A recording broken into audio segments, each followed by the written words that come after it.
Segurazki hor zuen etxeetan zaudetenok ikusiko gaituzue gaur, azaroko 27 edota beste noiz nahi. Hemen gaude zuekin, eta plazerra handia da, gure ikusentzunezko mundu zabal eta handi honetan oso gutxi ezagutzen dugun arlo bati ekingo diogulako. Eta plazerra handia da ere bai, Lekeitioko zinebileran izan zalako hemen elkarteak egin zuen lehenengo topaketa profesionala. Hala da, ordutik urte batzuk pasa dira, 4 urte, eta ja normaltzat jotzen ditugu horrelako topaketak, baina hemen izan zen lehenengoa, eta horren poza handia ematen dit berriro ere hemen elkartzeak. Gurekin ditugu hemen 3 kide, 3 profesionalak, bakoitzak bere ibilbidea kontatuko digu, zorionez oso ezberdina, oso oparoa hori bai, 3 kasuetan, eta beraiek hitz egin ondoren, da beraiek nahi dutena kontatu ondoren, orduan ekingo diogu solasaleari, eta hemen zaudetenok ere, nahi baduzue edozein galdera egin, gu hemen zuei erantzuteko prest beraiek batez ere, baina nire saiatuko naiz hau behar bezala eramaten. Hasiko gara zuekin, Joan, onditutze zaizu? Joana Olabarria, gauza gutxi esango ditute, bakarrik esango dut la titulo potoloena, gaur egun esango genukena dela Euskaltzalen topaguneko kidea. Hori da nolabait zu definitzeko modua momentu honetan, banatzaile ikuspuntutik behintzat? Bai, banatzaile moduan, bai. Euskaltzalen topagunean ja badira urte asko ikusentzunezkoen eremuan, euskarazko ikusentzunezkoen eremuan lanean ari garela, eta nire banatzaile rol hori Euskaltzalen topagunean barruan jokatzen. Eta zer gehiago kontatu nahi diguzu banatzaile bezala? Nik igual hasteko planteamendu etorri zanean hemenetik eta banaketaren inguruan hitz egin behar genuela proposatu zen dutenean, eta nik uste dut azken urte hauetan indar asko jarri dugula sorkuntza prozesuetan, baliabideak eskuratzean, espazioak eta bideratzean, eta banaketa dela gakoa. Orain esku hartan dugun hori puntua dela banaketarena.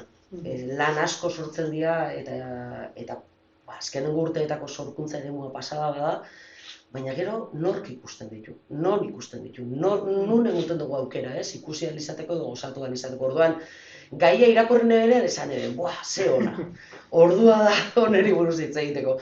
Nik uste dut gaurko saioan bai antzemango dugula, nolabait bakoitzak gure ahalegina egiten dugula gure eremuan eta, baina igual ez garela jarri oneri buruz hitz egiten talde moduan. Osea, danok dakogu erantzukizun hori eta ardura hori, baina danon artean ez dugu estrategia bateri buruz hitz egin, edo etorkizunera begira okupatu behar ditugun espazioari buruz hitz egin, ulertzen, eta gaia planteatu zebenean esan ze ona. Osea, ordua zen. Orduan, nik igual Euskaltzalen topagunean eta banaketaren eremuan nola aritzen garen eta azken urteetan eta 5 egitasmo ditugu guk eskuartean, hasi ginen Laburbirarekin, gero tartean Benito etorri zan, nola bai fanda bata bestaren atzetik eta saiatzen garena da danak beraien artean osagarri izatea, ez? Gainera beraietako 2 egitasmo Benito eta Kameratoia Lekeitioko zinebilarekin lankidetzan antolatzen ditugu, beraz, nik esateko hori Lekeition etxian hauela, bai, ezagun eta etxeko. Eta banaketaren eremuan gu ditugun proiektuetan bakoitza dako bere espazio propioa. Adibidez, Kameratoia moduko ikuse lehiaketa baten, rally bat, ikusentzunezko rally bat, asteburu baten, Lekeition, azken urte honetan online egin behar izan dugu, pandemia dela eta ez dela, eta nolabait gure helburua da sorkuntza prozesu bat emuten da rally horren barruan, baina gero lan irabazleeri ze ate zabaltzen zagu, ez? Osea, ez dela bakarrik gaurko arratsaldeko galan ikusten da, eta Benitoko saria hori da, baizik eta gure ahalegina da, Kameratoeko lana hurrengo urteko Laburbirako zirkuitoan sartzea. Horrek emoten ziago aukera, lan horreri, igual Euskal Herriko 35 herrietan egoteko, ez? Eta saiatzen gara kate horretan elkar elikatzen, hori Kameratoiaren helburua. Nik uste dut, lehen aipatu duten moduan, azken urteetako gure estrategia nagusia izan dela gehiago baliabideak eskaini sortu ahal izateko. Eta nik, adibidez, Kameratoia moduko rallyetan eta balore berezia jartzen dutzat nolabait ikasketa prozesuei. Ikusentzunezkoen eremuan amaterrak eukide iseilan nolabait ikasketa prozesu bat. Azken urteetan masterclassen bidez eta gidoi bat nola egin, grabaketan argazkia nola kontutan hartu, saiatu izan gara jende gazteeri zuzendua izanez, nolabait, baliabide horrek izan ditzaztela, momentu baten igual afizio dan zerbait ofizio bilakatu ahal izateko, eta tartean, hezkuntza prozesu hori bideratzeko. Hori kameratoiaren artean. Azalduko ditut bostak, eta saiatuko naiz, gure, nola josten dian bata bestearekin. Benito Ansola saria dugu bebai, 2 urteri behin kaleratzen dana, diru aportazio batekin, eta horra ere nolabait, ikusentzunezko bat sortu nahi duzu, sari bat eskuratzeko aukera. Aurkezten dira, epaimahaikide batzukin, aukeraketa bat egiten da, eta 2 urtetan sorkuntza prozesu hori ematen da. Lehen aipatu moduan, prozesuari begiraten dutzago, baina zer gertatzen da gero behin Benito Ansola sarian egiten dan ikusentzunezkoarekin, ez? Orduan, gure kasuan bebaita, Lekeition egiten da estreinaldia, lanarena, eta gero, irudienean kokatzen da, saiatzen gara hurrengo urtera begira bebaita, beste plaza batzuk eskaintzia lan horreri. Baina, hau dana lantzen gebitzen dian, nolabait, konstientzia hartzen ebilen, esaten, sare hori egiten dugu, baina gure txikitasunean, ez? Eta banaketaren prozesua azaltzen darien da, eta zergatik ez dakogu gure sare guztia josita. Azkenean elkarra elikatu halko ginateke. Eta horren hausnarketarekin, jego naiz, azkenengo aste hau bueltaka. Benitorena berdina, sortzen da, gero banaketa gure txikitasunean egiten dugu. Baina nola, erronka igual da nola zabaldu hori.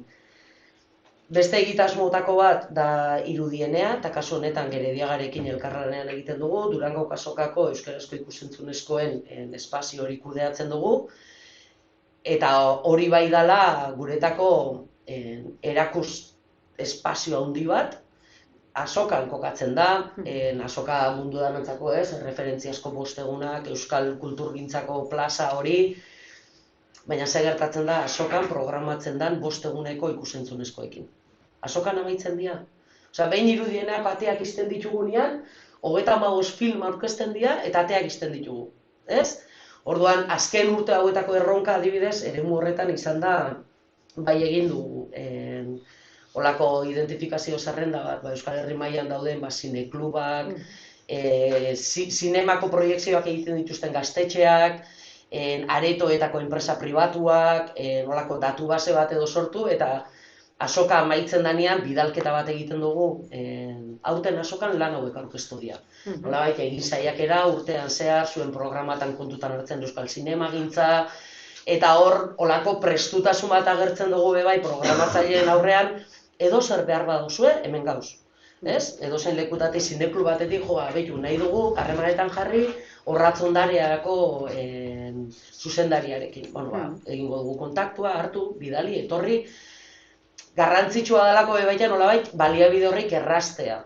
Orduan, horbe erronka da, azokan 200 piku kultura ekitaldi jartzen dira mahai gainean, nola egin aldugu hori 365 egunetara eramateko. Nik uste dut hor badauela, banaketa eta zabalkundearen eremu horretan erronka hori. Eta da, azken urte hauetan, eta igual hemenetik egindako lanan ikusten dut hor bai antzematen dela, baina emakumezkoek nola hartu da behin bere espazioa, hartzen jarraitzen dugu bere espazioa, eta hori antzematen da, azken urteetan aurkezten dian lanetan. Orduan, nik uste dut hor erantzunkizuna badakogula, gure erantzunkizuna dela lan horiek nolabait zabaltzea eta ikustaraztea beste herrietan. Gero dakogu, nunoa, bi gelditzen dira, venga. Laburbira. Bai, laburbira guretako da 18 urte daro laburbirarekin. Laburmetraien mundua.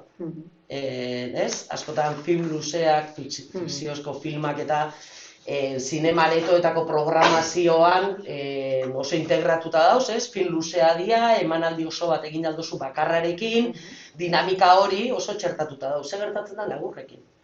8 minutu, 12 minutu, 15 minutu, eta edozein programatzaileak izaten dago, emanaldi bat egiten dut, 15 minututakoa, nola osatu behar dut dana, orduan, laburbiraren helburua zein da, urtean sortu dian ikusentzunezkoa jasotzen ditugu, horrekin egiten da aukeraketa bat, irizpide desente kontutan hartuta, eta saiatzen gara zintzoak izaten irizpide horiekin, lurraldetasuna, generoa, hizkuntzaldetik nola zaintzen dan, filmen ezaugarriak, ez, igual egonaldialako fikzioa, baina dokumentalak egonaldia bai, esperimentazioko filmak egonaldia, saiatzen gara, danaetarik ordezkatuko dauen laburbira bat osatzen, eta gero nolabait, Euskal Herri mailan zabaltzen dugu eskaintza bat. Nahi duzuen laburbira zuen herrietara eraman. Eta, horren euskaltzalen topaguneak eta badakogu lankide ezinobeak eta diala Euskal Herri mailan dauzen euskara elkarteak. Osea, beraiepe, nolabait ez bakarrik euskerazko aisialdia edo euskararen erabileraren sustapena, baizik eta euskarazko kulturgintzarekiko badakoin ardura horretatik, ez? Herri ezberdinetan eta egiten dira laburbirako proiekzioak. Horrek emute xaudukera sortzaile bateri bere filma, aurrek urtean adibidez, eta post-pandemia, ez dakit nola definituia gure bizitzaren egoerak, post-pandemia egoera baten Euskal Herriko 35 herrietara zabaldu zen. Zinema aretoetara baldin bagoaz, eta merkatuaren logikaren barruan, eta enpresa pribatuen, ez? Batzutan oso zaila da, eremu horretan sartzea. Kulturgintzako bestelako eragileekin hartu emanetan, 35 herrietara zabaltzeko aukera da. Edozein sortzailerentzako, esatea, nire filma, Larrabetzun, Baionan, Eibarren, eta ez, nik uste dut hori bai dela. Eta gero aukera ematen dugu ere, zuzendaria berak solasaldi bat egiteko, zuzendarietako batek solasaldi bat egiteko herrietan. Orduan, adibidez, laburbira guk maitasun bereziz begiratzen dugu, uste dugulako gainera laburmetraien mundua duintasun bat egun behar dutzagula. Zinema dela, ikusentzionezkoa diala, izugarrizko lanak dauzela laburmetraien munduan bebai, eta gure kultur programan kokatu behar dugula beste modu batera. Eta azkena litzateke, edito pasa dugu, Demasa.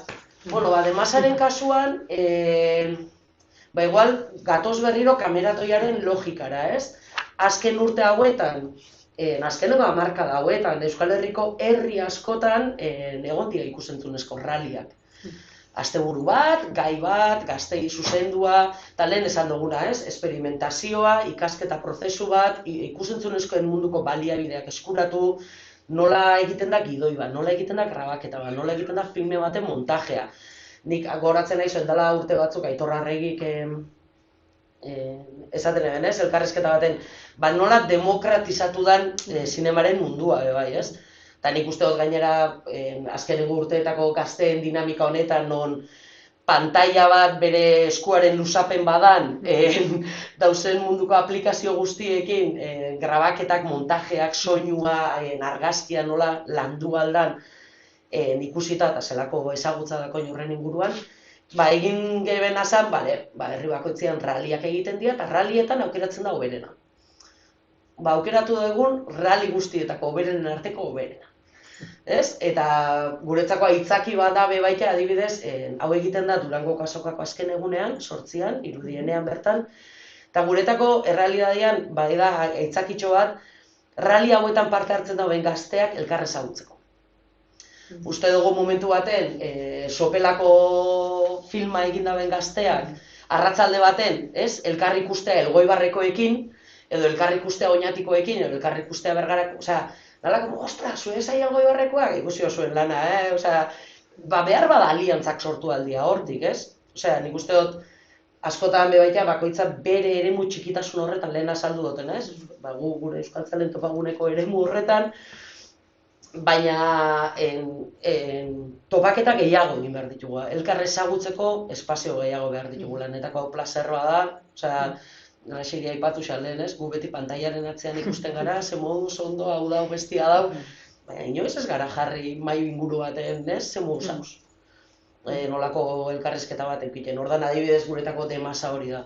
Arratzalde baten batzen dira, elkar ikusten dira, kontaktuak egiten dituzte, ostra, pasa telefona, dituko dut bestea. Eta gero ja ondo pasatzen badugu. Eta gainera beraien laneri beste plaza bat eskaini baldin modotzagu, gu pozik. Orduan, honetan aritzen gara, saiatzen garena joskintza lana egiten, ditugun egitasmo guztien artean, Eta oso argi dakoguna da, hori, euskarazko zinema nolabait, eraman behar dugula pantaila guztietara.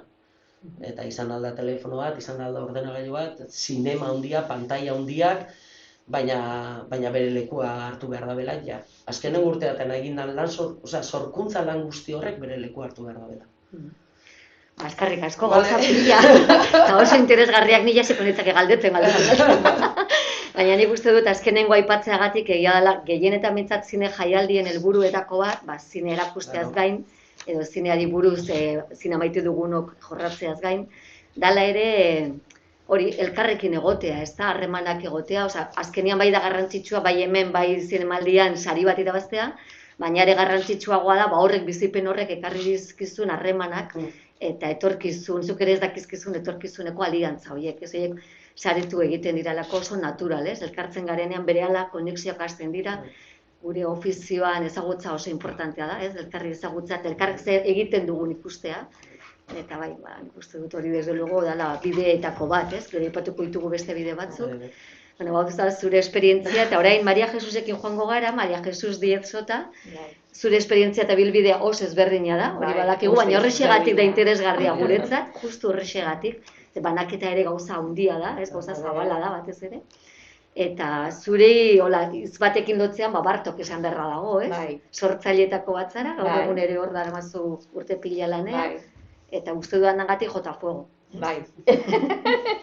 Baina ikustunean, zuk libre sentitu zure komentatu duzunen nire arloan beste leku ezberdinetan dago, bai? Ni modo komerzial edo zuzenki negozio bezalako xe eramaten dugu, manatzaileak gara, Barton Films da gure enpresa edo gure marka, eta, bueno, betidanik, hasieratik oso interesatutak egon gara enpresa bezalako xe, euskararen munduan egiten ziren gauzak, eta saiatzen dugu, bueno, aldogun moduen zabaldu leku komerzialetan, zinemetan, printzipioz. Eta oso zaila izan, hasieran, eta, bueno, nik hitz egiten ari naiz 1992, eta dinot, jende pilo bat orain famatua dala, eta hor luzemetraietan zuzendaritzan dago, eta, bueno, beste arlotan bebai,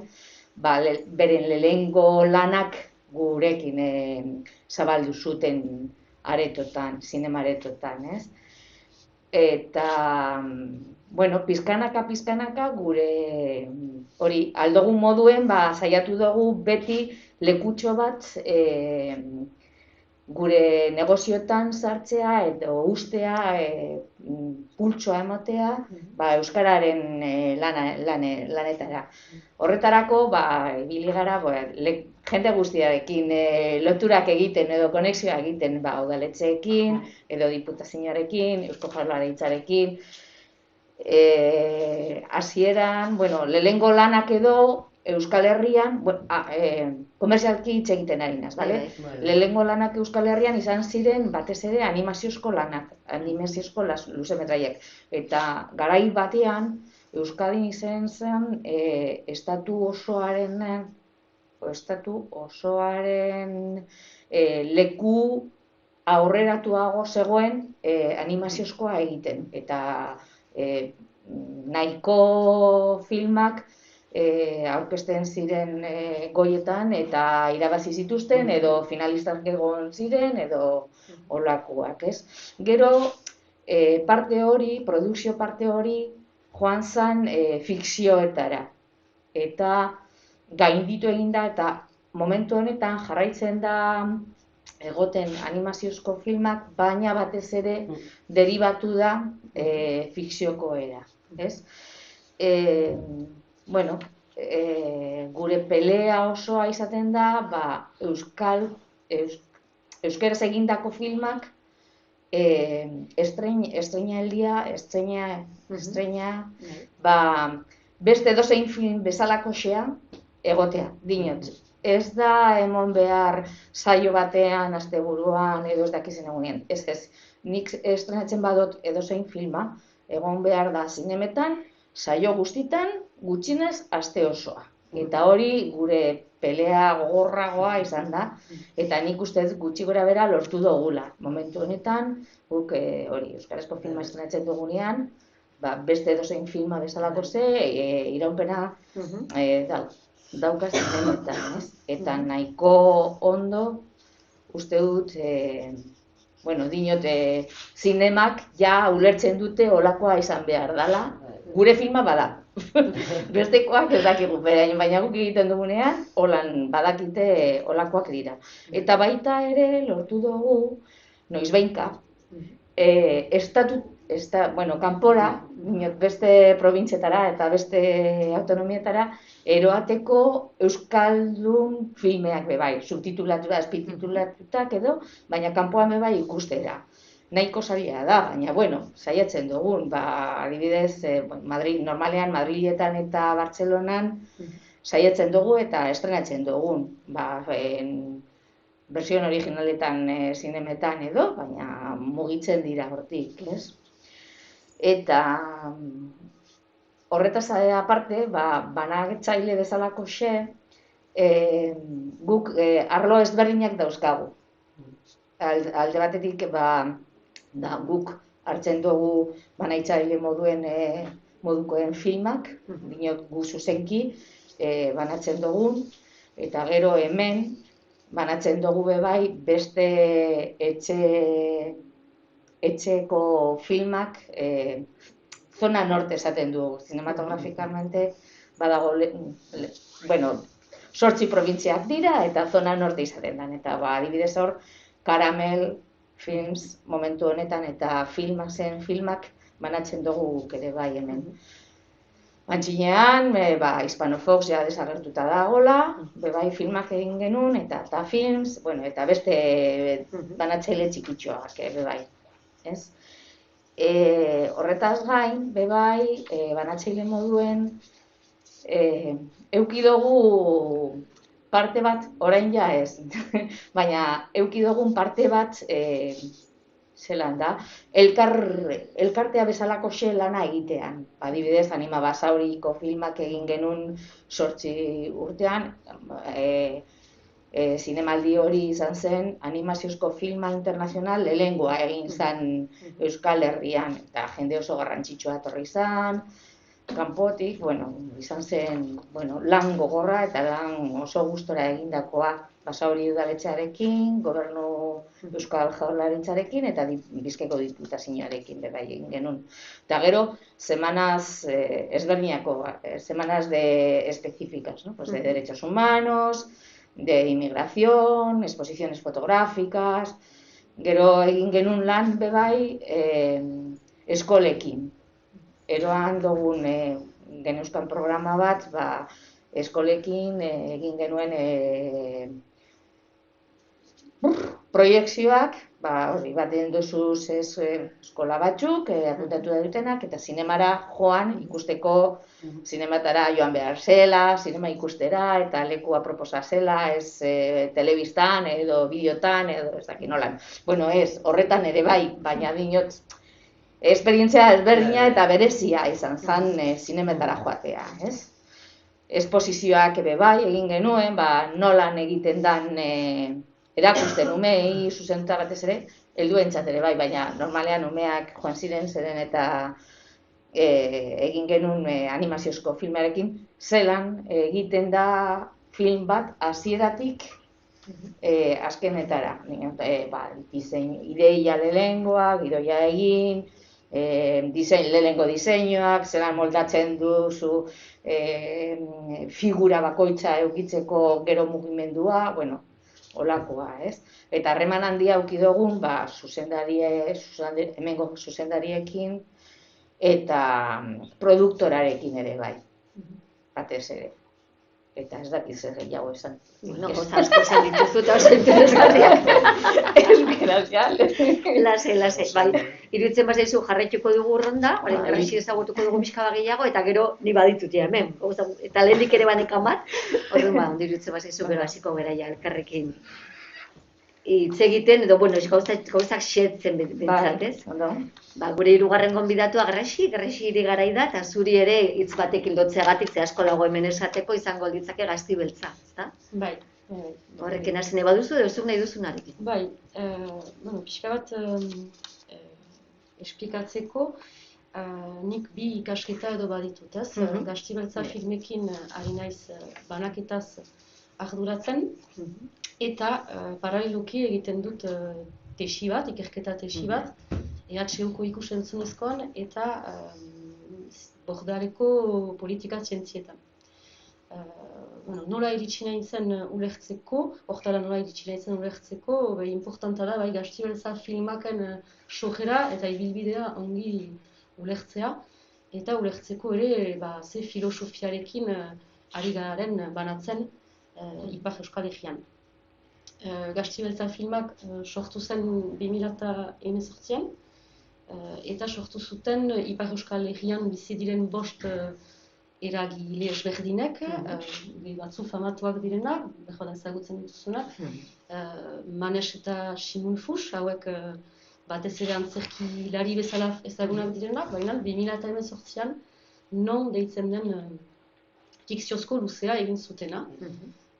Sortzailetarik bat ere da Einaut Castañe, Fuxanaien lehen gusua, realizatu zuena ere non fikzio luze hori, eta berak ikus-entzunezkoan enpresa bat baduena. Proiektuan ere bazen Kati Poxelu, garaian Euskara teknikaria zena, baina Azparneko zinegin festivalaren sortzaileetarik bat dena, eta beraz zineman ere gustua eta nahikeria zuena. Eta azkenik bazen ere Josu Martinez, bera EHUn ikerlari eta erakasle dena, gehien bat dokumentalgintzan ari izan dena, eta gaur egun Ipar Euskal Herrian Baigorrin bizi dena, eta hor hasi zen bera ere fikzio laburren egiten Baigorrin filmatuz. Beraz, 5 hauek elkartu ziren eta erabaki zuten enpresa baten sortzea, Gazti Beltza filmak, ekoiztetxea eta banaketa etxea. Pixka bat konturatzen baitziren orain garaian Ipar Euskal Herrian hasten zela dinamika bat, nahi zirela Euskal filmak egin, eta behar zela egitura profesional bat. Beraz, helburu horrekin sortu zen Gazti Beltza filmak, eta konturatu ziren banaketaren aldetik ere eskas bat da zela, hegoaldean hainitz eta betita gehiago ekoizten zela, filmak ateratzen ziren, baina biziki gutxitan edo iristen ziren gure pantailetara, Ipar Euskal Herrirat. Bazen 2017an sortu zuten hainbat dinamiken bitartez eta Gabaja izeneko elkartea, elkarte horrek lan hori egiten zuen, hainbatean, baina haien ikuspegitik eta ez nahiko, behar urtean bi film ateratzen ziren, Euskal film, jana dut, baina gainerateko guztia, azkenean ahas gutxi iristen zen gure gana, ziren hola zinegin festivala eta holakoak, baina ez zen manera sistematikoan eskaintza hori.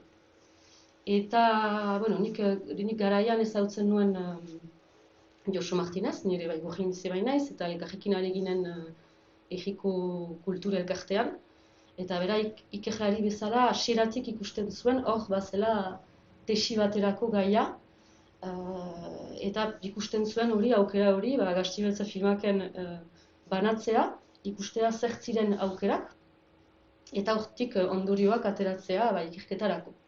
Eta beraz niola sartu nintzen proiektuan.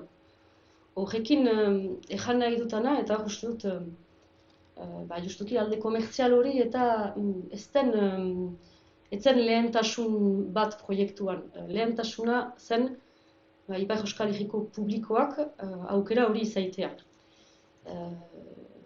Eta beraz, batez ere ideia zen lehenik Ipar Euskal Herritarrek ikustea filmak, eta hegoaldearekin batera, nahi baita ateratzen zelarik film bat, Euskal Herri guzian proposatua izaitea.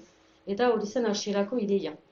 Beraz gehiago eskaintza kultural bat garatzea, euskarazko eskaintza bat sartzea zinema aretoetan, eta ez beti izaitea, ez dakit, aparteko margenean edo egoiten den gauza bat. Hori importanta da, uste dut, ulertzea, zeren eta naiz eta gibelean atzean bazen ere xedea edo gogoa frantziarat ere maitea film hauek, azkenean bilen uztartzea ez da gauza egesa. Zaila da Ipar Euskal Herrian proposatzea filmak, eta beste bide bat da, bide komertzialean sartzea Frantziako sisteman. Nahi bali mazen hasieratik Frantzian banatu, Parisera joan beharko zen ez, baina Gastibaltza filmeken xedea, bazen Ipar Euskal Herrian sustut proposatzea. Orduan pixka bat labur biltzeko, 2018tik geroz, beroz bukaeran hasi ginen, 2018 bukaeran. 12 film luze banatuak izan dira, hemen bakarrik luzeak eman ditute, eta batzu aipatzeko, atera ginen Lujeta Amets animaziozko filma 2008an, hor atera dugu Nora irailean, Lara Izagirren fikzio luzea, eta hor Bijiki non dago Mikel dokumentala. Beraz, ezan daiteke, lortu dugula, uste dut, azken urte hauetan, 12 film luze ez da guti, jakinez gainera tartean 10 hilabetez zinema aretoak itxirik egon direla. Beraz, zentzu hortan, Ipar Euskal Herrian, hori garatzen lortu dugu. Gaur egun, manera aski naturalean eta sistematikoan lan egiten dugu Ipar Euskal Herriko ameka zinema areto ezberdinekin, abian direna Hendaietik Baulerat. Horiek dira zinema areto independenteak, AGS edo eskaintza artistikoa duten zinema aretoak. Ez dugu lan egiten, Baionan edo Angelun diren areto komertzial potoloekin, baina film hauek ez dira sartzen haien programazioetan, baina badugu hasteko konfiantzasko ahemana iparraldeko ameka zinema gela horiekin, eta lortzen dugu kasik beti denetan ateratzen eskaintzen dugun film. Zergatik ere bada, orain aski naturalki ari giren, publikoak erantzuten duelako.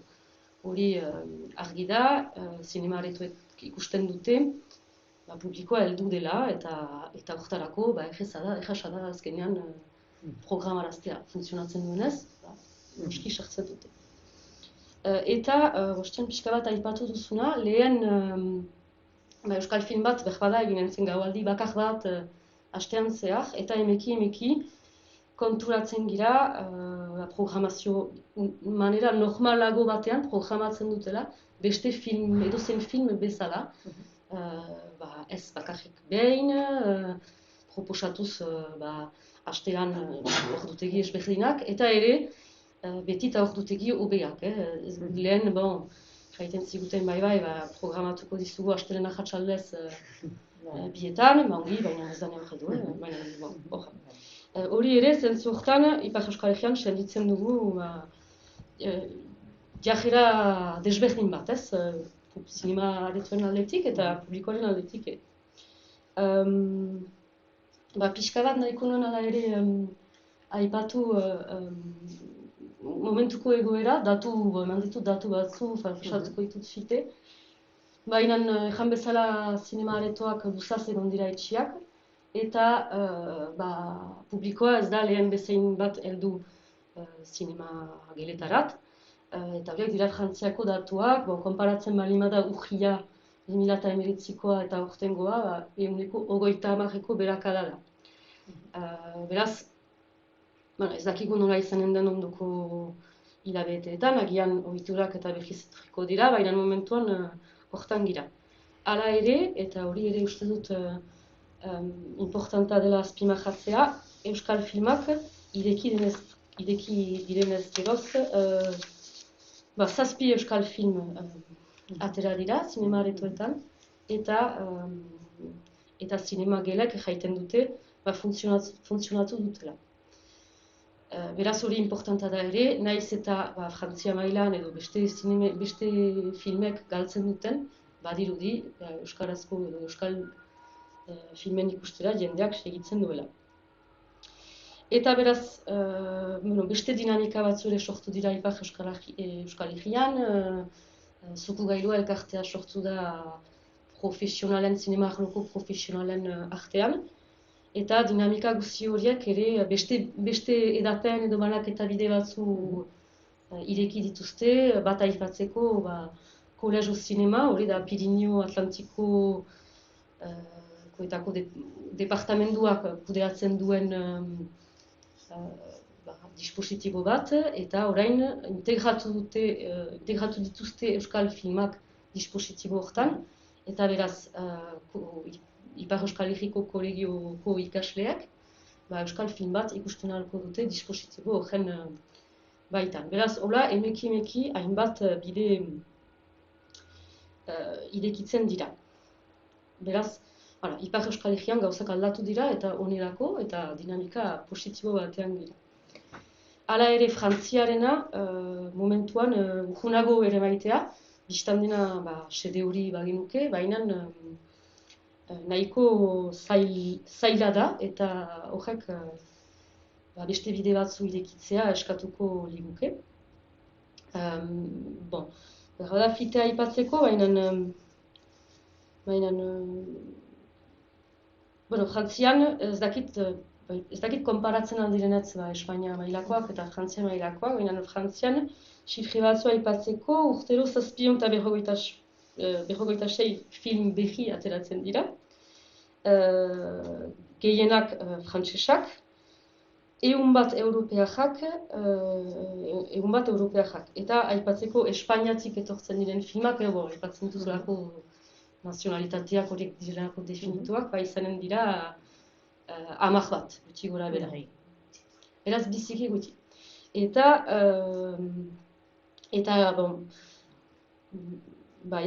pixka bat, hala ere, ezan behar da, Frantzian badirela ikusle hainitz, Frantzia zinema herrialde bat da, ikusle hainitz badoazte, uste dut Espainiari konparatuz doblega dela edo zerbait.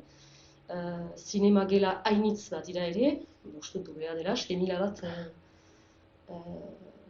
pantaila dira, Frantzian. Eta gainerat bada autore eta ikuspegi artistiko bat zinemarekiko, eta bat zinemagela hainitzek badute alaike programazioan ez dituzte bakarrik komertzialak proposatzen, sekatzen dute aniztasuna, ez beren programazioan, anistasun artistikoa.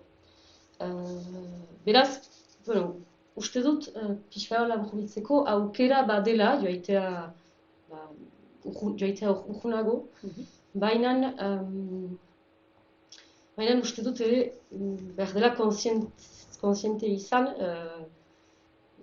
ikusle gutxi joan den dela film horren gana, bai badirela aukerak zinema aretoetan erakusteko, baina maiz ekoiztetxeak sekatzen dute, ekoiztetxeak edo saltzaile internazionalak, uste dute Frantziara sartuz geroz, diru asko egiten aldela, iduritzen zaite.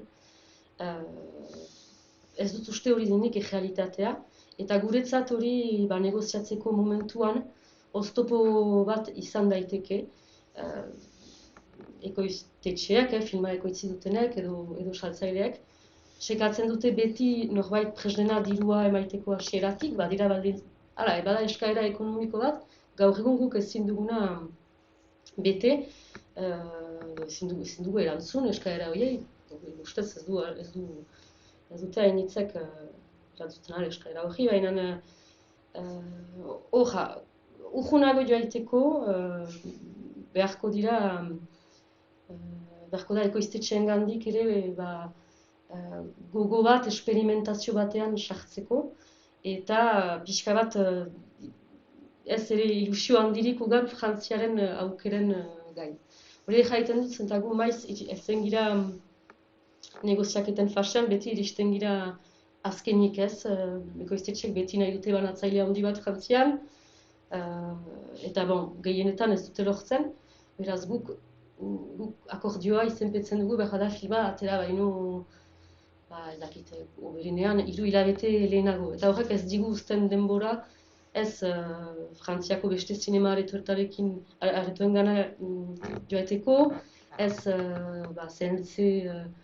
CNC-ren diru laguntzak eskatzeko, ez da ere agremendua eskatzeko, beraz gu beti iristen gira azken puntan, eta guretzat biziki importanta denez egoaldearekin batera ateratzea, azkenan beti pixka bat mugatua gira gure eremu naturalari.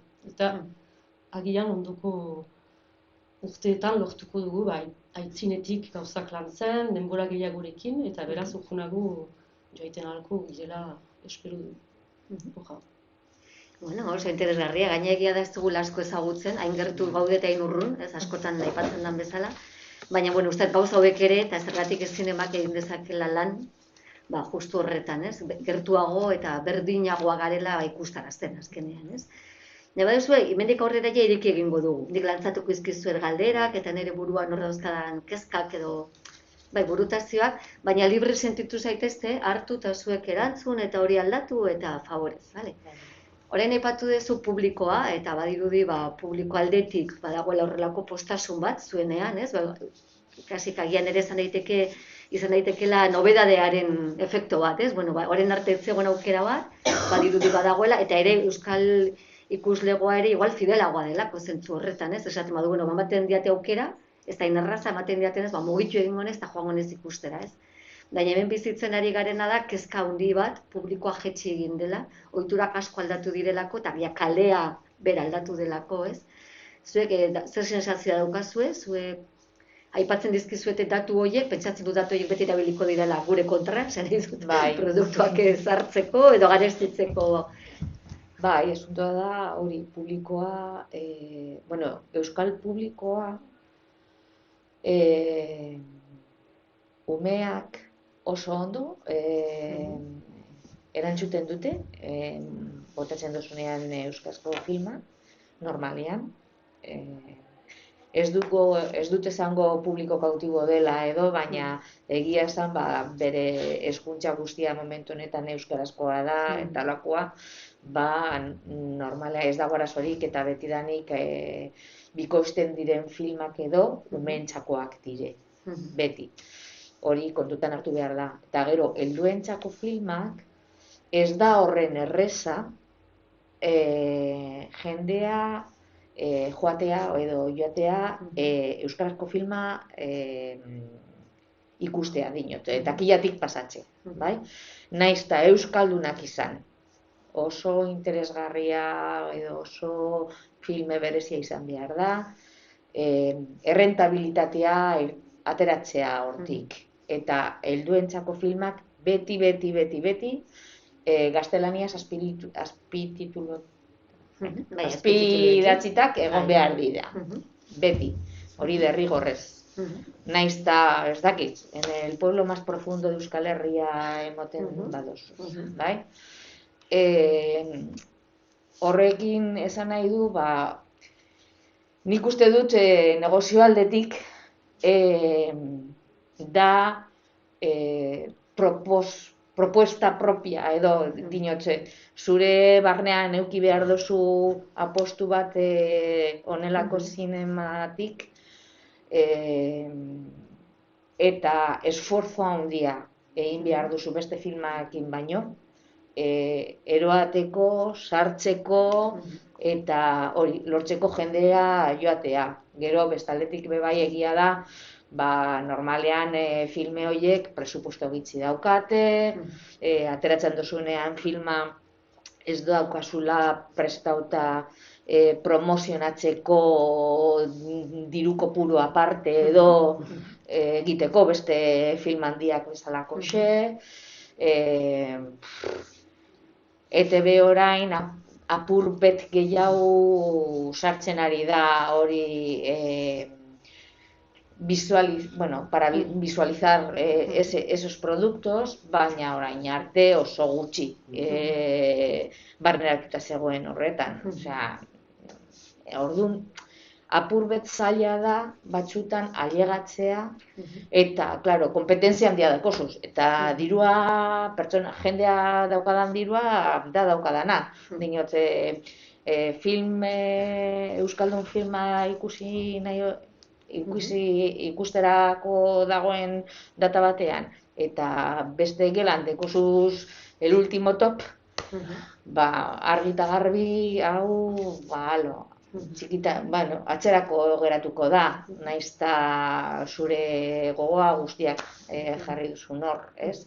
Kompetentzia handia da, eta hori, pizkanaka saiatzen behar dugu bebai, nire ustez, kontrolatzeko noiz estrenatzen dugun filmak. Dinok, ez montatzeko bata bestearekin, ze batzutan gertatzen da, banatzaile ezberdinak dauzkate, filma bi ezberdinak, banatzaile ezberdina dauka, eta justu, lehenengo astean onartzen du edo sartzen nahi dute zinemetan, hori kompetentzia direkta da, ez dozu egingo bata, ez da bestea, bez, publikoa da, dagona, oso publika egia esan, euskaldun publikoa, oso kopuru gitxi da, eta orduan, nik uste dut, hori da gauza bat, tamen peleatzen ari gara beti. Eta abizatzen, kontutan hartzen, oye, que pues si vas a sacar tú, o si tengo yo previsto hacer no sé cuánto que voy a sacar, pues atrasa una semana, o dame un par de semanas y luego entras tú, y el mismo público que va a ver, la misma gente que va a ver una, pues va a ir a ver la otra, mientras que si las pones a la vez, pues te vas a quedar mitad y mitad y no vas a hacer nada, ¿no? Apurbet olako gauzak gertatzen dira. Bueno, hor berak aipatzen zuen sareratze eta harremantze horretan agian oraindik pausu batzuk haratago joan daitekeela, ez? Euskaldun produktuak babes gehiago eduki dezaten, ez? Bai beste orain aipatuko ditugun beste eremu batzuetatik, baina baita ere, merkatuan hor propio jarri nahi danean produktua, ez? Baina egia da, azken urteetan egon diran inpaktu oso handiak izan dirala, esan dut, handiak ekarri zuena, behiek irabazitako goiaiek euskaldunok irabazitakoak izan ziren. Esan dut, horrek eman digula horrelako sensazio bat, gure hizkuntzan egin daitezkela pelikulak, eta lehen Aitor aipatu duzu, zuzendari, eta Aitor Arregik esaten zuen, euskerazko, erderazko bertsioa hemen bakarrik eskatzen zela, ez? Kanpora joaten zirenean, azpitituluekin oso erraz eta oso natural ikusten zen pelikula bat zala, ez? Hor ere igual guk ere, igual plataformak ekarri dituzten gauza honen artean, izan daiteke azpititulekin ikustera hoitzen hasi garela. Jende asko lehen esaten zuen da, ez, orain badirudi, hori ere ondo dagola, ez? Osa hori, behintzat esaten da, nik azpititulekin ikusten dut, gero beretan ez dakigu ze egiten da etxeetan, ez? Baina esan dut, hor badago doblajearen asuntu oso delikatua alde batetik utzi eta profesionalek duten beharra eta lana eta errespetatuz beraien lana, baina gero pelikula euskalduna baldin bada, doblatu behar den ala ez, edo azpitituluak bai ala ez, ez? Zuek urteetan hori sentitu duzu, edo zuek ez duzu alakori planteatu ere egin izan, ez? Frantziak ez dauka doblajearen ohitura. Ez hainbeste hori egia da. Ganizut Frantzia ze pentsatuz beste ere joan zen, naturalki parraldean euskeraz joango da. Egia da beti, guk ere sinema aretoek ez dute, beti frantsesa azpitituluekin emanen dute film bat, ez dute eginen euskara hutsean, adibidez hartzen baldin bada Kelajeren kasua, hor nahiz eta erdia erdaraz den frantsesa azpitituluekin zen beti. Baina bikoizketaren ohitura ez da hemen denaren bezain handia. Eta justuki Kelajerena aipatzeko hori bikoiztua izan da, baina uste dut kopia biziki gutxi izan direla eskatuak izan direnak, normalean olako filmak azpidatziekin banatzen dira, eguneko 80 jarri duke. Gero, aipatu nahi duzen beste mailan jartzeagarren, gai hau, irakurri diote hemen produktore ezagun bati berak esaten zuen 15% bat promoziorako edo bideratu behar dela edo publizitaterako hori IKA diru laguntza jaso nahi balin badituzu, ez? Eta hor gertatu zen, konfinamentu asuntu honekin, bazidela hainbat pelikula ezin zutela estrenatu ahal izan. Eta horren, karo, arriskoa zegoen diru hori galdu egingo zenula, 15% hori zuzenan joan behar da publizitatera, saletan estrenatzeko izalako borroka bat, lehioetaz hitz egin genezakelako, ez? Lehio hori oso oso ondo babestu dira, eta esan, bueno, joan baino lehen plataformetara, joan baino lehen telebistara, lehen da bizi, guazen salak, ez, babestea, eta baina orain badirudi hori ere guk edo produktore batzuk eskatu dute aldatzea, beraiei kalte egin dielako, eta bestela diru bat bueltatu bertzutelako, ez zeuketelako aukerarik estrenatzeko, ez, hori ere aldatzen ari dira orain diru laguntzetan, eta ziritzi duzue guzti horretaz. Gaia zabala bezen konplexua da, baina...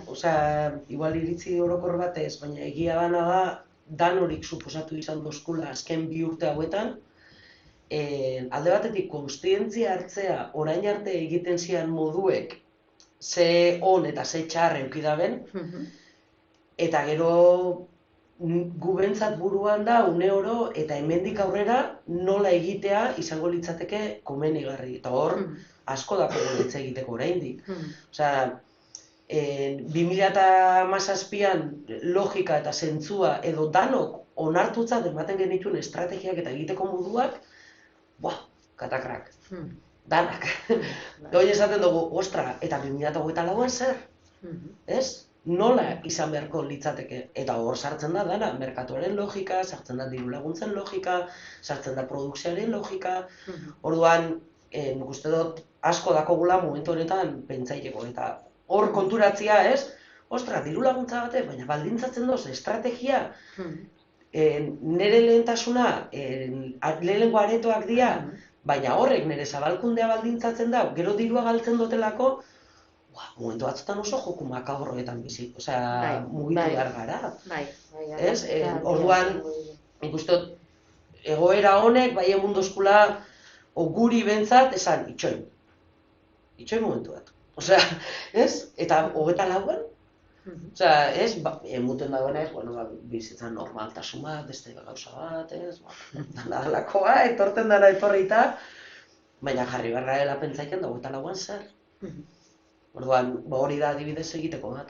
Osea, orain arte sistema berak nola elikatzen den bata bestea, ia hemendik aurrera hori da, zentzua dakona. Hori da, bai, guri babesten zigunak, ez, edo produktua babesten zituen logikak, badirudi aldatzeko beharra dagoela ere, bai, ez da? Zuek sentitu, bai, markatu, baina topagunean eta egia dana da ikusentzunezkoaren eremuan, bai, baina kulturgintzako beste eremuetan. Eta berdina gertatzen da, antzerkigintzaren eremuan, musikaren eremuan, osea, batetik ikusleen hori, errealitate hori, nik uste dut bebaita pertsonalki, baina adibidez literaturan emundan moduan, ibilbide bat, 30. hamarkadatik aurrera, euskarazko literaturak, eta oin antzematen dugu, beste normaltasun batekin, beste batekin, danen ohe ondoko liburu piletan, euskara eta gaztelera, euskara igual gehiago gaztelera baino, hori etzan gertatzen, 30 urte, 40 urte, ikusentzunezkoen eremuan ikuste dut bai, ibilbidea ematen dala eta gertatuko dala, baina ariketa bada, une oro, oin jartzen dituzun hasiak, 10 urtetara ikusten dira, ez? Eta hori momentu batzuetan dako, venga,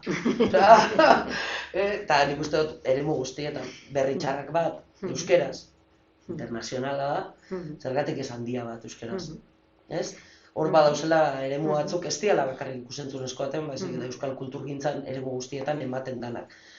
Hori, bizipen hori, ez? Hemen eremu honetan bizi duguna kulturgintzako beste hainbat eremunetan errepikatzen da. Bai, ni badakit hemen kasu batzuetan nora aipatu duzulen, bi aukerak eman da publikoak euskerazkoa eskatzen zuen. Eta konfundituta periodikoan agertu bazan hemen euskeraz zegoela eta ez zegoela, kexatu egiten zirela. Euskaldunak ere badaukagu behar eta nahi hori, basateko nik nire hizkuntzan, horrela hain gutxi dira produktua gutxi konparaketan, eta asko dira egiten direnak azken urteetan, eta ez du diozun bezala horrek ekarriko du. Horreganak ekarriko du azkenean ohitura bat eta aukeraketa bat ere bai. Ze bestela da, badirudi pelikula mota bat bakarrik egon zitekeela, ez, euskeraz. Eta orain, azuk aipatu duzu animaziokoa, segurazki horrek bazuen logika bat ere hezkuntzak babesten zituelako gazte edo umeentzako produktuak zorionez, ez? Eta orain, hori hain gogorrez dagoenez, hor justu ere, eta animazioak berak ere aldaketa handia ekarri duelako, asko aldatu da. Gauzak oso azkar doaz, nik uste toi pasatzen zaigu, labura aurretik doaz, gertaerak, eta igual hausnartzeko denbora horiek falta zaizkigu esateko ze estrategiak edo nahi ditugun, ez?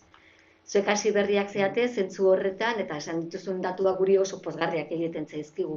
Zuek publikoa ikusten duzue gogo eta desio horrekin horrela jarraitzeko. Bai, hala uste dugu eta zinema aretoak ere jaten digute, ez? Orain, haiek ongi hartzen dute eskaintza hori zaitea, saiatzen dira programatzen albezain ongi, eta biziki gutitan gertatzen da, orain jaitea, ez dugu programatuko, ez dugu bat lekurik, hori aspaldi ikusi ez dut ikusinik behintzat, eta hor behiz hartu delarik, kezka hori bazen, momentuan hainitz ateratzen delako, hor gelditu gurik hainbat hilabetez, baina lortzen dute hala ere programatzen. Jaiten dut hala ere, ze uste dut hortan dela jokoan beti hori da, bai publikoa badoa, larun bat ahatzez, publikoa badoa zinemarat, eta orduan bali badu euskal film bat, behar batzu hortara joanen dira. Programatua bali bada beste zerbait larun bat gauez, publikoa joanen da beste film batetara. Eta hor bada, azkenean betikoa, banatzailea handiak, amerikajak eta heldu dira haien eskaerekin, eta gu iristen gira azkenik, hori ez da dudarik. Hori da merkatuaren jokoa, hori da sistemaren jokoa, eta gu balikoa egiteko, behar dugu beti borrokatu eta beti eskatzen ibili. Uste dut publikoa bai badela, baina publikoa joa egiten da eskaintzaren arabera. Balimada ea noiz programatua giren, ze ordutan, hori da azkenean gakoa. Gero beste film bat, euskal filmek, euskarazko filmek, badute beste filmen balioa, interesa, beste zerbait eskaintzen dute, eta jendea joanen da. Baina beti gira pixka bat besteen menpe, uste dut hori dela behar.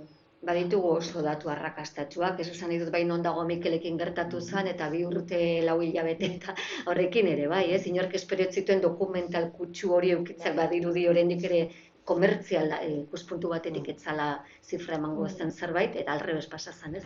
Bi kasutan, eta zuk ere aipatu duzu iparraldean ere egon direla, eta...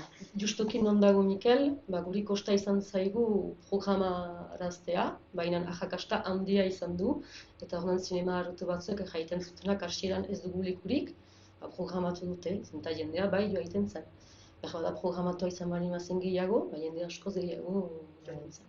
Bai, hori ez, arrakasta ekartzen duela, ez hori ziur dagoen zerbait da, ez, eta gero, nik uste esan beharra dagoela ere, batzutan badirudila militantzia eskatzen ari garela jendeari, ez, osea, txantaje emozional bat bezala, ez, kultura oso zato, etorri behar duzu, lan handia dago, eta nik uste dut ez dugula aztu behar, dirala kultur produktu oso duinak, eta oso aberatsak, eta oso interesgarriak, batzuei gustatuko zai estilo bat, antzerkian gaur egun topatu dezakezun, ez, auki dezakezu oso gauza vanguardia eta testua, eta eszenaratzea oso berezia dena, eta beste gauza harinagoa, eta gaiak edesatuzuna, hau ja lehenago ikusia daukat, baina entretenitzen ari naiz da gustora, ez?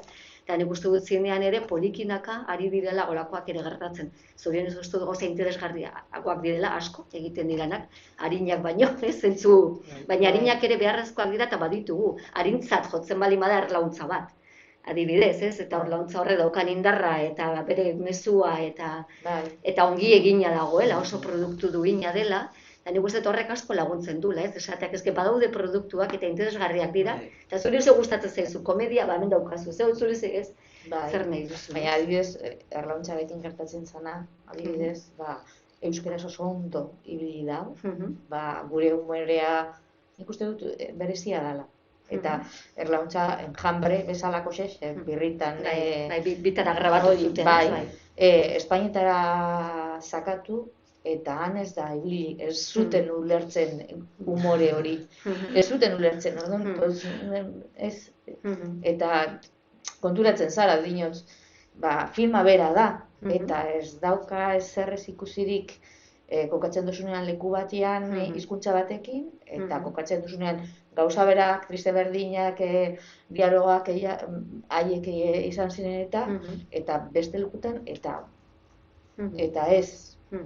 Orduan, gauza horiek gertatzen dira batzutan film bakoitzekin, ez? Bai, gero, pertzepzioak ere, ez? Pentsatzen dut beraientzat ez dakitzen bat salatan estrenatu zuten estatu mailan, eta beraiek zuten pertzepzioa hori dena lortzearena, ez zala txarra. Karo horre ere baren non jartzen diren, ez? Ja, Bai. hori lortzea ja, Bai. hori da. Eta azuk diozuna, ez? Gero apustuak, batzuk apustu egiten dute euskeraz egitea zuzenean, eta azpitituluekin joatera edo doblatzea, batzuk telebizio espainialegoak uste dut garai batean behartu Bai. egiten zula gainera, ez? Bai. Espainolezko bersio bat, nahi baldin bazen gero telebizio espainolak erostea, karo horria daude baldintzak ere, ez? Eta beste kasu batzutan, zuzenean, antzerkian bezala, bi hizkuntzetan egiten denez apostu oraindik ere hemen kasu askotan, beraiek zinera eraman zutenen gauza bera errepikatu egin zuten, ez? Eta horren, produktua bi eratara edukitzeko aukera, ez? Nik horretan adibidez, zinemaren eremuan egia dena da, eta berriro natorre kulturgintzako beste eremu batzutan moduan, baina lehen adibidez antzerkiaren eremua aretoetan ematen zen moduan, gaur egun oso espazio anitzetan gozatu aldugu antzerkiataz, edo antzerkia zabaldu aldugu. Nik uste zinemarena eta ikusentzunezkoen eremuan ere antzerako zerbait gertatzen ari dela azken urte hauetan. Eta egia dela, erronka badala eta jarraitu behar dugula lanean. Zinema aretoetan, euskarazko zinema programatzen eta izaten, baina geroz eta espazio anitz gehiagotan ikusi aldugu euskarazko zinema. Eta hori pantaila eta aretoarena ez, beti defendatu dugu eta jarraituko dugu hori defendatzen, espazio horreik, baina nik uste dut badauzela beste toki asko, beste modu batera, helarazi aldian abebeite euskarazko zinemagintza.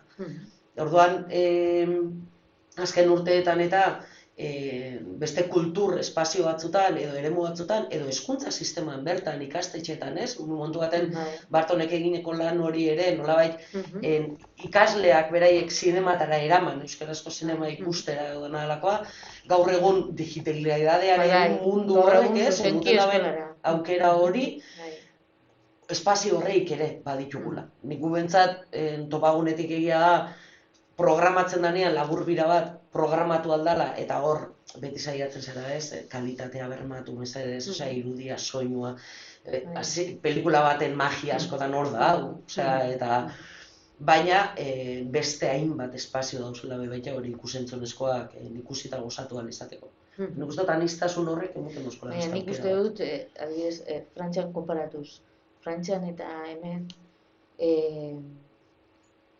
autoridadeak, bueno, dinot edukatibak eta ikuspuntu ezberdina daukate. Ze Frantzian oso onartuta da, zuzendu ez banago ondo esaten, onartuta dagoela eskolan zinema ikusiko duzuz eta derrigorrez, ez dakitia derrigorrezian liteke, baina badaude programak finkatutak urtero, film batzuk ikusteko eta zinema ukitzeko eta ohitura hori txikitatik egiteko.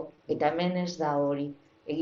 Badaude programa batzuk, bide asalto, batzutan ez da normalizatuta, Frantzian bezalako zer. Orduan, claro, Frantzian daukazue zinemarako gustoa eta ohitura joateko, komentatzeko. Zinema da ez bakarrik zinera joatea, baizik eta gero hitz egitea edo komentatzeko hori ikusi duzunatik milaka gauzak beste edozein gauzatarako erlazionatutak, ez? Eta hori ja hasten zara heziketan dinot. Orduan, claro, zure mentalitatea guztiz ezberdina dela hemen baino. Heziketa horrek ere ekartzen du gero ohitura batzuk, ez? Ohitura nola aldatu egin zaizkigun horria saila daukagu bolatxe horrekin jakitea nora goazen, ez? Baina paperetan ere agertzen dena asko da egibarena, ez? Sarrerak. Garestia diran, ez diran garestiak. Hori ere da gauza bat, ez astentzeanean diruaz ez egiten, zergatik dauka hemen egin besteainoko beza, ez? Zineak. Nik uste dut, kanpoan, hemendik kanpo, askoz be garestiagoak dira sarrerak hemen baino. Eta guri, bueno, ahora yo estoy en la parte comercial, ¿vale? Eta guri ez zaigula bat ere zinporta. 8 euro ordaindu. Kopa bat hartzeko gure lagunekin bi aldiz, 3 aldiz dozein moduan, eta kostatzen zaigu pilo bat 8 euro ordaintzea sarrera batetik. Eta sarrera batekin egoten zara 2 ordu eta piku, eta koparekin erdi ordu. Claro, dinot, bai, egia da, baina eske konparatuz, ez da egia garestia dela sarrera, gertatzen dena da, denbora libre, nahi dugula beste moduan bizi, edo gustorago gaude beste gauza egin. Eta ez zaizu importatzen adibidez, kontzertu batetara 50 piku euro pozik pauso hori emateko ordua laguntza bat bideratzea eskaera hori, ez? Beste reflexioak herrialde bakoitzak ere beste modu batzu dituzte, bere solata bat, konparaketak batzu zailak ditu guztiak aztertu gabe, ez? Nik ikusten dudana da, eta igual uste duzuek ere antzeko ikusten duzuela da, publiko horren bila joan beharrean, publikoa non dagoen ikusi behar dela, ez? Eta badaudela gazte eta ezain gazteak sortzen dituzten komunidadeak. Eta hortaz euskaldunok badakigu asko.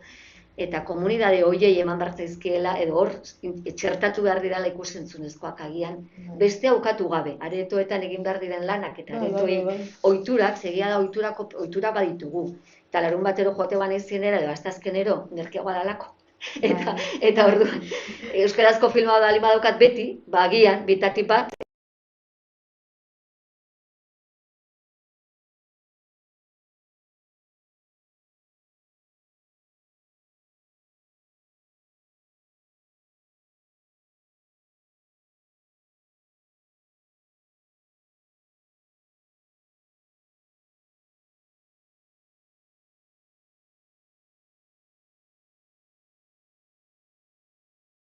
edo bietatik bi aukeratuko dut euskerazko, ez? Eta hori igual da ere, igual ez dira hain momentu txarrak alde horretatik, publikoa jetxidan enean, beraiek ere ari dira bilatzen, ez? Formula berriak, eta esaten nola egin publikoa hartzeko, eta bat agian da, estrenaldi hori edukitzea euskerazkoa, ez dakit.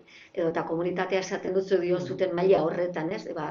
35 emanaldi horiek nola lortzen dira, ez? Horiek ez dira bakarrik aretoetan, baizik eta beraien espazioetan, ez? Elkarteak dituzten topagune naturaletan, ez? Nik horren lehen aipatu duna, ez? Estrategia batzutan aritu gara, honek ekarri dozku gerrealitate bat, non esan dugu, txoin, hemen zuloa dauz eskinanetatik, ez? Osea, arrakala dauz, eta ez dakigu nola eta jarri behar dela pentsatzen 2024an. Adiezen sarrereak dirua, ez? Nola liteke sortzaile batek eukitzea ikusentzunezkoen eremuan izugarrizko sorkuntza lana eta dana alakoa, eta lan egin behar izatea bere sorkuntza lana ordaindu ahal izateko. Nola leke?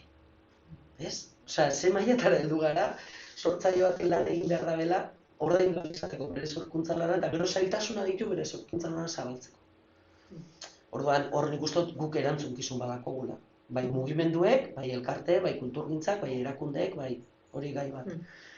Gero beste alde batetik uste dut baita urte askotako estrategia izan dela ekonomikoki erraztasuna jarri daigun, ez, kulturara gerturatzeko.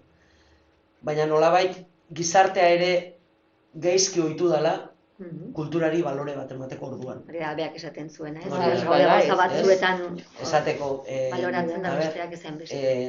Edo zeinek inbertitu daben ordu guztiak, baliabide guztiak, energia guztiak, maitasun guztia, ez da ordezkatuta 3 euroko sarrera baten. Eta kontzientzia kolektibo hori hartu behar dugu. Osea, balorean jartzea egiten da sorkuntza lanari. Kotxe bateko torroilu batek dakon baloreari egitexakon moduan ulertzen. Da gainera, ondare kultural da sozial bat sortzen dugu. Orduan, hor badauz, gai bastante komplexuan, nik uste dut, erdigunean jarri behar ditugula, eta ja. Eta bestean nik uste dut, gure resistentzia guztien gainetik, edo gure romantizismo guztien gainetik, edo gure nahi guztien gainetik, erronka badakogula urrengo generazioei begira. Eta urrengo generazioen begira da, eta bizimodua, ez dela nik bizi izanerenaren antzeko. Orduan, horren erronka badakogula. Niri, adibidez, lehen aipatzen zebena, ez? Urtean 12 film, euskarazko filmak iparraldean, eta ikusleen martxa hori, ez? Dinamika hori lortzea eta Netako hor bai dau duintasun prozesu bat. Osea, eta ikusleak eta herritarrak berak, nolabait, balorean jartzearena euskerazko sinema programatzeko nik ere nire alea jarri behar dut. Igual hemen, hegoaldeko dinamika honetan, bestelako anistasun bat, bestelako espazio batzu, bestelako mugimendu bat dau, eta batzutan hori kosta izako ikia. Ordan, erronkaz. Bai, ni ados niz ere kulturari zor zaion balioa eman behar dela, hori ez da dudarik. Publikoa erakartzeko eta uste dut hori, hasteko Ipar Euskal Herrian diren zinema areto horiek badakite gaur egun erronka ez dela bakarrik filmak proiektatzea, orain filmak denetan ikusten aldira, eta beraz behar da eskaintzan plus bat izan. Eta hortarako hainitz egiten dituzte, aurkezpen gaualdiak, proiekzioak filmegileekin topaketak, proiekzio bat badelarik, edo zein ekipako norbait, gaiaren inguruan eztabaida bat, zinema, uste dut badela kontzientzia hori, eta guk ere gure eskaintzan saiatzen gira beti laguntzen film bat ateratzen dugularik, bakarrik filma ez da gehiago aski. Behar dira asmatu gauza batzu, ez dakit, topaketak behar dira asmatu, publikoak egiazko aheman bat ukaiteko filmarekin eta gero ekiparekin. Eta zinema areto batzuek biziki ongi lortzen dute, orain beti eta gehiago ez da bakarrik aretoa, baina baduzu kafexoko bat, biziarazi behar dira gela horiek, biziarazi behar da, ez, eskaintza. Eta uste dut hortana izan behar dela, eta uste dut gainerat funtzionatzen duela. Oin den erronka, bai izanen dela gazte erbegira, beste ohitura batzu dituztelako, filmak kontsumitzeko, beste manera batzu badituzte, askoz merkeago, eta hori izanen dela ikusiko dugu, ez? Hortan momentukotz pixkat denak dira ez da oraindik asmatua nola onki belaunaldi behiak.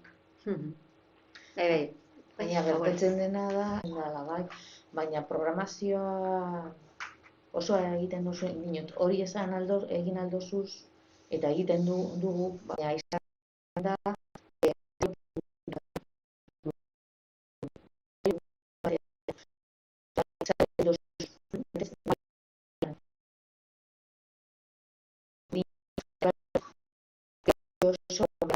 nik nire puntuik esaten dut, gauza da, kulturetxean egitea, kolokero, oso ondo genatzera egia da, hemen herrian egiten duzu gauza puntual bat, eta normalean oso ondo ibiltzen da.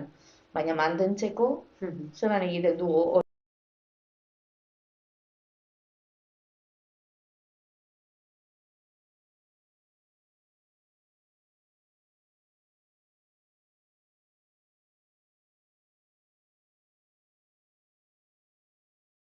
Mantentzeko, hori da asuntua, batez ere.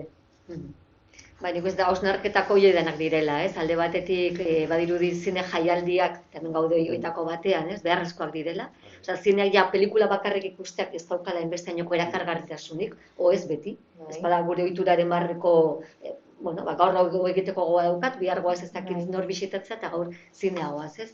Baina egia da, hori konsumitzen moduak aldatu diren momentutikan, hori bihurtu dela gauza bat, hain erraza, ez digula igual, inbesteineko balorea ematen, hortik hasita, ez? Eta igual, sortzaileak berak, zoki aipatu dituzun, sortzaile horiek berak dabiltzanak buru altxan nahian batzuk, gaztetasun horretatik ere harrapatzea badauka zentzua, ez? Ze beraiek beraien produktuak egin ala, beraiek sortuko dute beraien komunitate berriak, ez pentsatzen hortik egon behar direla gure antenak bentsat horrek jarri behar ditugula, ez? Gazteak nahi baldin baditugu gurean, guk hurbildu beharko gara beraien gana.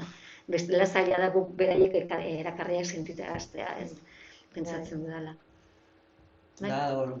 Baina erantzunak ez dira errexak eta gaur egun kulturgintzan bentsat hori da, bai erakundeetatik eta bai komertzial kutxuz berazkoenetatik ere egiten dira galderak, ez nola ikarri publikoa batez ere publikoa usatu egin danean. Arrazoi ezberdinengatik, beldurrak direla, protokoloak direla, dirua dela, ohiturak direla, ez horrek egin digu aldaketa handi bat, baina bai nahi dugu komunitatean egon, bai nahi dugu gure lagun artean egon eta gureekin egon, ez? Bai gazteak, bai helduak eta bai guztitakoak. Hortik bilatu beharko dugu, ez? Kultura kontsumitzearena pentsatzen dut. Baina ezin dugu nik uste dut maien gura bukatu, erakundeak pixkatxo bat aipatu gabe, eta nola ez ETB. Ez ETB delako besteak beste, gure etxe naturalenetako bat behintzat, abestu zezakeena edo dezakeena, hor badago diru bat ematen dena ere pelikulak ekoizteko. Banaketak berez ez dauzka diru laguntzarik, ez? Hola, oro har ikusita. Ezan eta ez hemen edo badaude... Badira zentzen, dena frantziako bezala, zentzen badira nahiko berda indartsua izan joaiteko horien bila, baina badira. Bai, hemenika bezala pentsatzen dute, maila altukoa lehen aipatu dugun eguneko 15 behartzen dizutela, ze karo, garrantzitsua dena da, eta horren hau gehiago entzuten da, ez? Entzuten da komunikazioari diru bat bideratu behar zaio, ez? Kopuru altu bat, 15 dena delakoa, eta baita ere, banaketari, ez? Banaketa prozesuan batez ere lehen aipatu duzun labur zimetri batek ez du hankasartze handi hori egingo, baina dana gastatzen duzula eta iristen momentu bat daukazula produktua eta orain ja ez daukagu ez da euro gastatzeko, ez? Eta norekin harreman du, ez?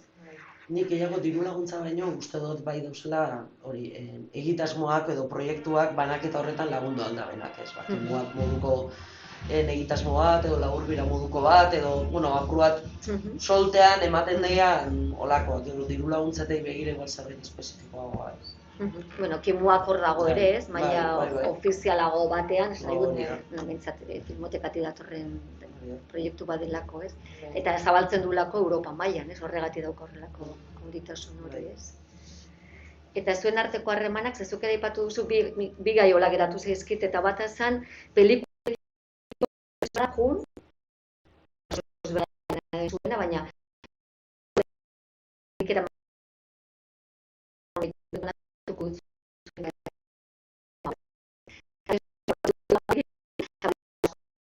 dagoelako beti ere nahi ez nahi gainean, eta hemengo kasuan kompetentzia gehiago egongo dalako pentsatzen dut, ez?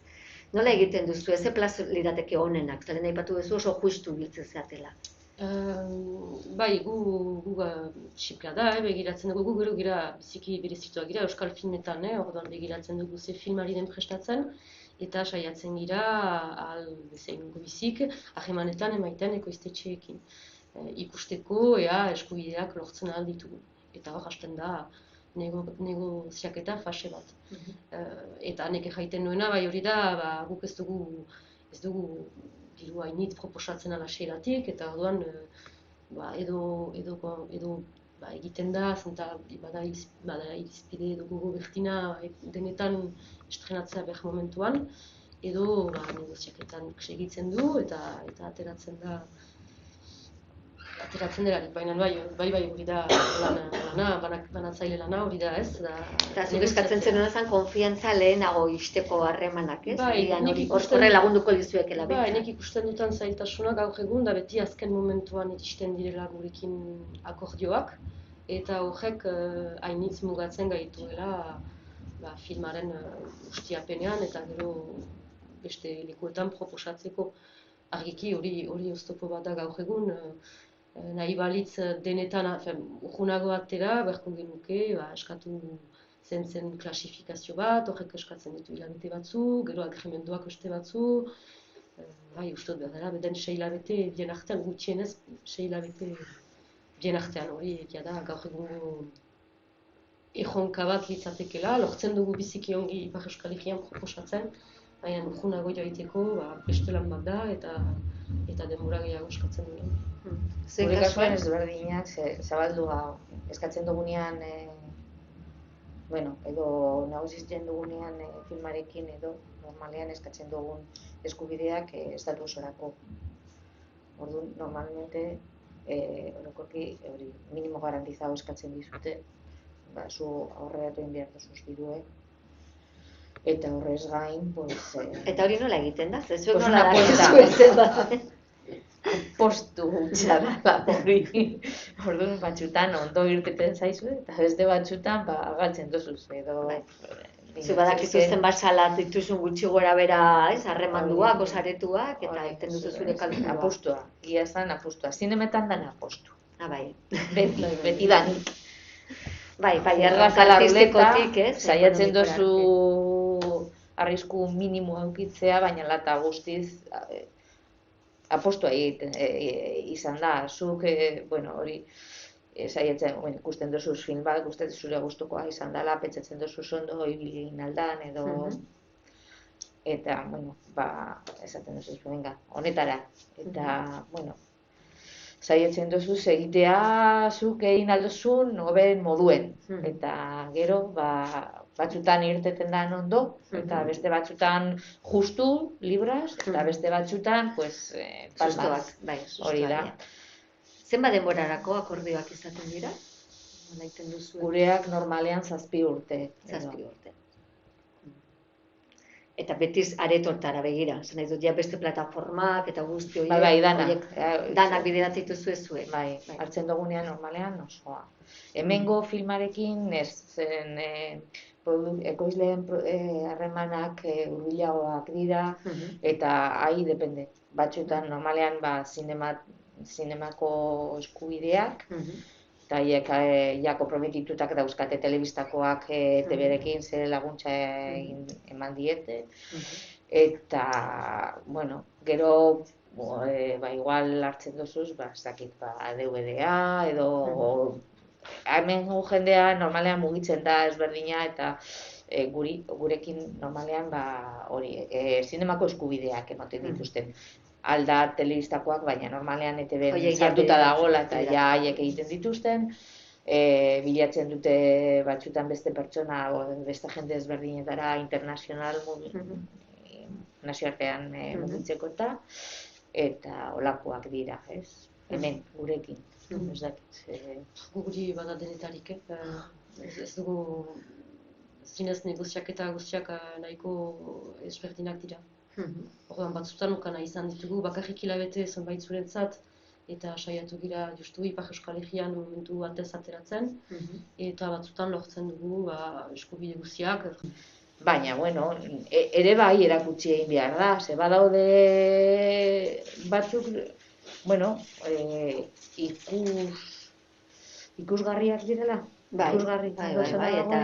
Ikusgarriak direla, eta naizta jende gitzi ikusi, bueno, eske merecen la pena. Bai, lehen esaten genuen, ez, kultura azkenean zabaltzea da asuntua, eta ikusleak erabakiko du, ze ikuslea ere oso anitza da, ez?